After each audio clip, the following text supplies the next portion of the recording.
ଛୋଟ ଛୋଟ ପିଲାମାନେ ଆଜିର ଗପ ଆରମ୍ଭ କରିବା। ଠିକ୍ ଅଛି, ମନ ଦେଇକି ଶୁଣ। ଥରେ କ'ଣ ହେଇଛି ନା, ଅନେକ ଦିନ ତଳର କଥା। ଗୋଟିଏ ବଡ଼ ଗାଁଟିଏ ଥିଲା। ସେ ଗାଁ ପାଖରେ ବହୁତ ଗୁଡ଼ାଏ ପୁଷ୍କରଣୀ ଥିଲା। ପୁଷ୍କରଣୀ ମାନେ ପୋଖରୀ। ସେ ପୁଷ୍କରଣୀ ମାନ ଭିତରେ ସବୁଠୁ ବଡ଼ ପୁଷ୍କରଣୀଟି ଯେଉଁଠି, ସେଇଠି ଭାରି ସୁନ୍ଦର ଥିଲା। ତାର ପାଣି ଅତି ଗଭୀର ପାଣି, ବହୁତ ପାଣି ଥିଲା ସେଥିରେ। ଚାରିପଟେ ସାଇଜରେ ପାହାଚ ହେଇଥିଲା, ଚାରିପଟେ ଗଛ ବି ଥିଲା, ଫୁଲ ଗଛ ସବୁ ଲାଗିଥିଲା। ତ ମୋଟାମୋଟି ଉପରେ ବଡ଼ ସୁନ୍ଦର ପୋଖରୀଟିଏ ଥିଲା। ପୋଖରୀରେ ଗାଁ ଲୋକମାନେ ଗାଧୋଉଥିଲେ, ଆଉ ପାଣି ବି ନେଇକି ବ୍ୟବହାର କରୁଥିଲେ। ସବୁ ଠିକ୍ ଠାକ୍ ଚାଲିଥିଲା। ସେଇ ପୋଖରୀରେ କ'ଣ ହେଇଛି ନା, ବହୁତ ମାଛ ରହୁଥିଲେ, ଆଉ ବହୁତ କଙ୍କଡ଼ା ବି ରହୁଥିଲେ। କଙ୍କଡ଼ା ତମେମାନେ ଦେଖିଥିବ, 10ଟି ଗୋଡ଼, ଡଗଡଗ ହେଇ ଚାଲନ୍ତି। ତ ସେ ମାଛ ଆଉ କଙ୍କଡ଼ାମାନଙ୍କ ଭିତରେ ଭାରି ବନ୍ଧୁତା, ଭଲ ବନ୍ଧୁତା ଥିଲା। ତ ମିଳିମିଶି ଚଳନ୍ତି। ହେଲେ କ'ଣ ହେଇଛି ନା, ଗୋଟେ ବଗଟାର ସେ ପୋଖରୀ ଉପରେ ନଜର ପଡ଼ିଲା। ସେ ଦେଖିଲା ଏଡ଼େ ପୋଖରୀ ହେଇଛି ମାନେ ଏଇଠୁ ତ ଭଲ ମିଳିବ ମାଛ ଖାଇବାକୁ। ଏହା ଭାବିକି ସେ ଆସିଲା। ସେ ଆସିକି ଯେତେବେଳେ ସେ ପୋଖରୀ ହୁଡ଼ାରେ ବସିଲା, ପୋଖରୀ ଭିତରକୁ ଯାଇପାରୁନି ସେ, କାରଣ ପୋଖରୀରେ ବହୁତ ଗଭୀର ପାଣି। ଅଳ୍ପ ପାଣି ଥିଲେ ସିନା ବଗ ବସିକି ଅପେକ୍ଷା କରିବ ମାଛ ଆସିଲେ ଟକ୍ କିନି ଖାଇଦେବ। ଆଉ ବତକ, ହଂସ ଏମାନେ ସବୁ ପାଣିରେ ଯେହେତୁ ପହଁରନ୍ତି, ତେଣୁ ପାଣି ଭିତରକୁ ଯାଇପାରନ୍ତି। ବଗ ତ ପାଣିରେ ପହଁରିବନି, ଖାଲି ଲମ୍ବା ଲମ୍ବା ଗୋଡ଼ରେ ଚାଲି ଚାଲି ଖାଇଦେବ ମାଛକୁ, ଆସିବ। ତେଣୁ ଖରାଦିନ ହେଲେ ପାଣି କମିଲେ ସେ ଠିକ୍ ଖାଇପାରନ୍ତା। ସେ ଯାହା ବି ହଉ, ସେ ଦେଖିଲା ଏଠୁ ତ ମାଛ ଖାଇ ହେବନି। କୂଳରେ ଯାଇକି ଠିଆ ହେଲେ, ଅଳ୍ପ ସମୟ ସେ ଅଳ୍ପ ପାଣିରେ ଠିଆ ହେଲା ବେଳେ କଙ୍କଡ଼ା ଗୁଡ଼ା ଖାଲି ବୁଲୁଥାନ୍ତି, ତା ଗୋଡ଼କୁ କାମୁଡ଼ି ଦିଅନ୍ତି। ତ ସେ କ'ଣ କରିବ? ଗୋଟିଏ କଙ୍କଡ଼ାକୁ ଧରିକି ଖାଇଦେବ କହିଲା ବେଳକୁ ଆଉ 2-4ଟା କଙ୍କଡ଼ା ତା ଗୋଡ଼କୁ କାମୁଡ଼ି ଦେବେ। ତେଣୁ ସିଏ ଆଉ ଖାଇପାରେନି। ସିଏ କ'ଣ କଲା, ବସି ବସି ମନେ ମନେ ଚିନ୍ତା କଲା ଯେ ଏଗୁଡ଼ାକୁ କ'ଣ କଲେ ଖାଇହେବ। ଠିକ୍ ଅଛି, ଅପେକ୍ଷା କରିକି ଯେତେବେଳେ ଖରାଦିନ ଆସିଲା, ପାଣି କମି ଆସିଲା, ସେ କ'ଣ କଲା ନା, ଯାଇକି ଗୋଟେ କଙ୍କଡ଼ା ବାହାରକୁ ଯାଇଥିଲା। ଗୋଟେ କଙ୍କଡ଼ା ତା ସହିତ ଟିକେ ବନ୍ଧୁତା କଲା। ସାଙ୍ଗସାଥି ହେଇକି ତା ସହିତ ଭଲ ମନ୍ଦ କଥା ହେଇକି ଆସ୍ତେ ଆସ୍ତେ ଡେଲି ତା ସହିତ କଥା ହେଇ ହେଇ ତାର ନିଜର ହେଇଗଲା। କିଛି ଦିନ ଏମିତି ଗଲା ପରେ ତା ସାଙ୍ଗ କଙ୍କଡ଼ାକୁ ସିଏ ଗୋଟେ ଆଇଡ଼ିଆ ଦେଲା। କହିଲା, ଆଚ୍ଛା ଭାଇ, ଇଏ ଖରାଦିନ ହେଲେ ତ ଆହୁରି ପାଣି ଶୁଖିଯିବ, ତମ ମାଛମାନେ, କଙ୍କଡ଼ାମାନେ ସବୁ କେଉଁଠି ରହିବ? ସବୁ ତ ଚୁଡ଼ଚୁଡ଼ା ହେଇଯିବ। କଙ୍କଡ଼ା କହିଲା, ହଁ ପରା, କ'ଣ କରିବା, ପ୍ରତିବର୍ଷ ତ ଏମିତି ଖରାଦିନ ଆମେ ହଇରାଣ ହେଉଛୁ, ପାଣି ସବୁ ଶୁଖିଯାଉଛି। ପାଣି ଶୁଖିଲେ ଆମର କେତେ ଭାଇ, ବନ୍ଧୁ, ସାଙ୍ଗସାଥି ସବୁ ମରିଯାଉଛନ୍ତି, ଆଉ ଯିଏ ବଞ୍ଚୁଛୁ, ଆଉ କ'ଣ କରିବା? କହିଲେ, ବଗ କହିଲା, କାହିଁ ତମେ ଗୋଟେ ପ୍ଲାନ୍ କରୁନ ନା? କ'ଣ ପ୍ଲାନ୍? ନା, ଏଠୁ ଗୋଟେ 2 କିଲୋମିଟର ଦୂରରେ ଆଉ ଗୋଟେ ବଡ଼ ପୋଖରୀ ଅଛି। ହଜ ତାକୁ କହନ୍ତି, ହଜ। ମାନେ ବହୁତ ପାଣି ସେଠି ରହିବ। ପୋଖରୀର 8-10 ଗୁଣା ବଡ଼ ହେଇଥିବ। ହ୍ରଦଠୁ ଛୋଟ, କିନ୍ତୁ ପୋଖରୀଠୁ ବଡ଼। ଆଉ ସେଇଠି ଖରାଦିନ ସାରା ବି ପାଣି ସରିବନି। ସେଠି ଥାଏ, କେନାଲରେ ପାଣି ନେଇକି ଲୋକ ଚାଷ କରନ୍ତି। ସେଇଠିକି ଯଦି ପଳାନ୍ତ, କହିଲେ ଖରାଦିନେ ବି ତମକୁ କିଛି ଅସୁବିଧା ନଥାନ୍ତା। କଙ୍କଡ଼ା କହିଲା, ପାଗଳା ହେଲୁ, ଏଇଠୁ 2 କିଲୋମିଟର ରାସ୍ତା ଆମେ କେମିତି ଯିବୁ? ହଁ, କଙ୍କଡ଼ା ଆମେ ଚାଲି ଚାଲି ମାଟିରେ ପଳେଇବୁ। ମୋ ସାଙ୍ଗ ମାଛମାନେ ଅଛନ୍ତି, ସେମାନେ କେମିତି ଯିବେ? ସେ ତ ବାହାରୁ ମାତ୍ରେ ଲୋକମାନେ ଖାଇଦେବେ ମାରିକି।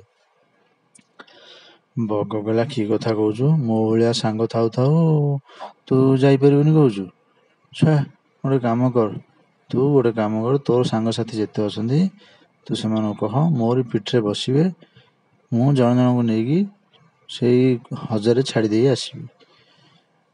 ଅତି ବେଶୀ ହେଲେ 10-15 ଦିନ କି 20 ଦିନ କି ମାସେ ଲାଗିବ। ଆଉ ତମ ପାଇଁ ଏତିକି କରିପାରିବିନି? ମୁଁ ତ ସାଙ୍ଗଟା। କହିଲେ କଙ୍କଡ଼ାଟା କହିଲେ, ହଉ ଠିକ୍ ଅଛି, ଯିବ। ଯାଇକି ତା ସାଙ୍ଗ ଭାଇ ବନ୍ଧୁମାନଙ୍କୁ କହିବ ସବୁ। ସମସ୍ତେ ରାଜି ହେବେ। ହଁ, ପାଣି କମିଗଲେ ଭାରି ତାତି ଯାଉଛି, ଖରାଦିନେ ପାଣି ଗରମ ହେଇଯାଉଛି, ଦ୍ୱିତୀୟରେ ଆମକୁ ଖାଇବାକୁ ଠିକ୍ରେ ମିଳୁନି, ଆମେ ପଳେଇବା। କିନ୍ତୁ ଗୋଟେ ବୁଢ଼ା କଙ୍କଡ଼ା ଥିଲା। ସେ ବୁଢ଼ା କଙ୍କଡ଼ା କହିଲା, ନା, ମୋତେ କାହିଁ ସନ୍ଦେହ ଆସୁଛି। ଆରେ, ବଗର ବା ଖାଦ୍ୟ ହେଉଛନ୍ତି ମାଛ ଆଉ କଙ୍କଡ଼ା, ସେ ଆମକୁ କାହିଁକି ନେଇକି ହଜରେ ଛାଡ଼ିବ? ନା, ସିଏ ମୋ ସାଙ୍ଗ, ସିଏ ସେମିତି କାମ କରିବନି, ତମେ ଚାଲ। କହିକି ସିଏ କ'ଣ କରିବ ନା, ଜଣକ ପରେ ଜଣେ ମାଛକୁ ସବୁ ବଗ ପିଠିରେ ବସେଇଲେ। ବଗକୁ କହିବ ତୁ ଜଲ୍ଦି ନେଇକି ପହଞ୍ଚେଇବୁ, କାରଣ ମାଛ ବେଶୀ ସମୟ ବାହାରେ ରହିପାରିବନି, ଛଟପଟ ହେଇକି ମରିଯିବ। ବଗ କହେ ଏଇ ମୁଁ ସାଙ୍ଗେ ସାଙ୍ଗେ ନେଇକି ପହଞ୍ଚେଇ ଦେବି କହିକି ନେଇକି ଉଡ଼ିକି ପଳେଇବ।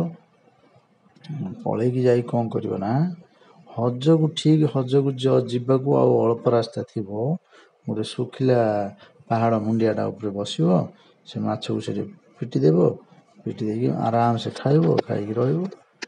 ପୁଣି ଯେତେବେଳେ ଭୋକ ଲାଗିବ ପୁଣି ଦୌଡ଼ିକି ଆସିବ, ଉଡ଼ିକି ଆସିବ। ଆଉ ଗୋଟେ ମାଛ ରେଡ଼ି ହେଇକି ଥିବ, ଯିବ ବୋଲି, ସତେ ଯେମିତି ବସ୍ରେ ଯାଉଛନ୍ତି, ରେଡ଼ି ହେଇକି ଥିବ, ତାକୁ ପୁଣି ଧରିକି ଯିବ। ଅଲଗା ମାଛମାନେ ପଛରେ ଆଉ ସବୁ ମାଛମାନଙ୍କୁ ନେଇକି ଛାଡ଼ୁଛ ତ ନା? ହଁ, ସେ ହଜରେ ଭାରି ଖୁସିରେ ଅଛନ୍ତି, ସେମାନେ ବହୁତ ପାଣି, ବହୁତ ଖେଳୁଛନ୍ତି। ଏମିତି ମିଛ ସତ କହିକି ଗୋଟେ ପରେ ଗୋଟେ ନେଇ ଚାଲିବ। ଏମିତି ନେଇ ନେଇ ନେଇ ନେଇ 15-20 ଦିନ ଗଲା ପରେ କଙ୍କଡ଼ା ପାଳି ପଡ଼ିବ। ମାଛ ସରି ଆସିଲେଣି, ସବୁ ଆଚ୍ଛା ଏଥର କଙ୍କଡ଼ା ବି କିଛିଟା ଯାଉ ବୋଲି କହିଲେ, ସେ ବୁଢ଼ା କଙ୍କଡ଼ା କହିବ ନାଇଁ, ମାଛକୁ ତ ନେଲ, ମୁଁ କିନ୍ତୁ ଆଗେ ଯିବି, ସେ ହଜକୁ ଦେଖିବି, ତାପରେ ମୋର ବନ୍ଧୁବାନ୍ଧବ, ଭାଇ ବନ୍ଧୁ ଯିଏ ଯିବେ ଯିବେ। ବଗ କହିବ ହଁ ଚାଲୁନ, କ'ଣ ଅଛି, ସମସ୍ତଙ୍କୁ ନେଇକି ଛାଡ଼ିଛି, ତମକୁ ହେଲେ ନେଇଦେବି। ବଗ ଆଉ ଧରି ପାରିବନି ଯେ ଇଏ ସନ୍ଦେହ କଲାଣି ବୋଲି। ତ ସେ ଯେଉଁ ବୁଢ଼ା କଙ୍କଡ଼ା ତାକୁ ପିଠିରେ ବସେଇବ, ପିଠିରେ ବସେଇକି ଉଡ଼େଇ ନେବ।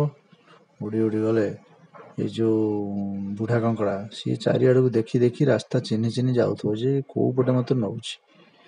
ଗଲେ କ'ଣ ହେଇଛି ନା, ଯେମିତି ଆଉ ଅଳ୍ପ ବାଟ ଗଲେ ହଜ ପଡ଼ିବ, ବଗର ତ ଅଭ୍ୟାସ, ସିଏ କ'ଣ କରିବ, ହଜ ଆଡ଼େ ନ ଯାଇକି ପୁଣି ସାଇଡ଼୍ ହେଇକି ବୁଲିକି ଚାଲିବ। ତାର ସେଇ ଯେଉଁ ପଥରିଆ ଜାଗାଟା ଯେଉଁଠି ସେ ବସିକି ସବୁ ମାଛମାନଙ୍କୁ ଖାଏ, ସେଠି ସିଆଡ଼ୁ ଉଡ଼ି ଚାଲିବ।